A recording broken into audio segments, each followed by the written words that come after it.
And সবচাইতে বেশি লজ্জাজনক বিষয় এটাই হয়েছে যে ওরা যেদিন পারফরমেন্স করতে গেছে পারফরমেন্সে পর্যন্ত মিস্টেক করছে, জাতীয় সঙ্গীতের ব্যাকগ্রাউন্ড মিউজিকের সাথে ওরা ক্যাচ আপ করতে পারে না এই লাইনগুলো। দ্যাটস ওয়াই ম্যাম ওদেরকে বলছিল যে it's not A perfect for cultural performance. এটা সবচেয়ে বেশি লজ্জাজনক ছিল।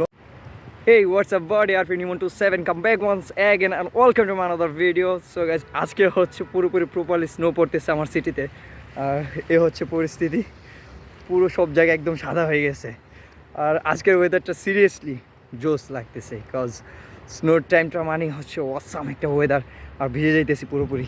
আমার কিন্তু আজকে সব ডেনিম কাপড় পরা, যে এখানে এগুলো সব ভিজে যাইতেছে স্নো দিয়ে।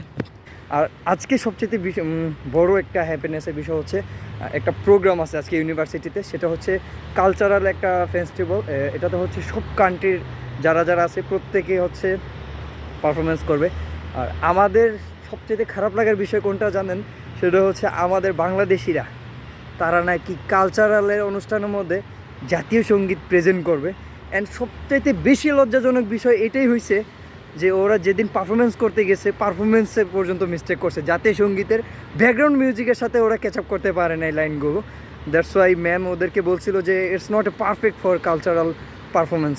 এটা সবচেয়ে বেশি লজ্জাজনক ছিল, বিকজ আমার ওখানে একটা গান করার কথা ছিল। ম্যাম আমাকে জিজ্ঞাসা করতেছিল, ইমন তুমি কি গান করবা? আগে আমাকে জিজ্ঞাসা করছে, ইমন তুমি কি ওদেরকে চিনো কি না? তো আমি বলছি জি ম্যাম চিনি, ওরাও বাংলাদেশি। তো বলতেছে তাহলে বাংলাদেশে যে কোনো একটা পারফরমেন্স আমরা নিতে পারবো।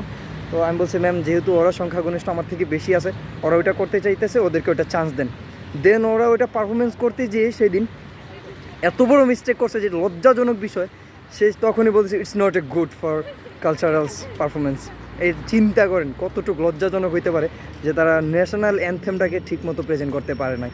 আর সবচেয়ে বড় বিষয় হচ্ছে ওটা ন্যাশনাল অ্যানথেম প্রেজেন্ট করার জায়গাই ছিল না। ওকে, যাওয়ার পর দেখাবো। এখন আমি সেই অনুষ্ঠানটাই দেখতে যাইতেছি, ওটাতে যাই।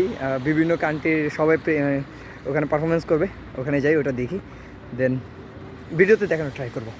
আর আসলে কথা মুখে আসতেছে না ঠিকভাবে, যেহেতু ওয়েদার বুঝতেছে না, ওয়েদার ঠান্ডা, তো মুখ দিয়ে ভালোভাবে কথা আসে না।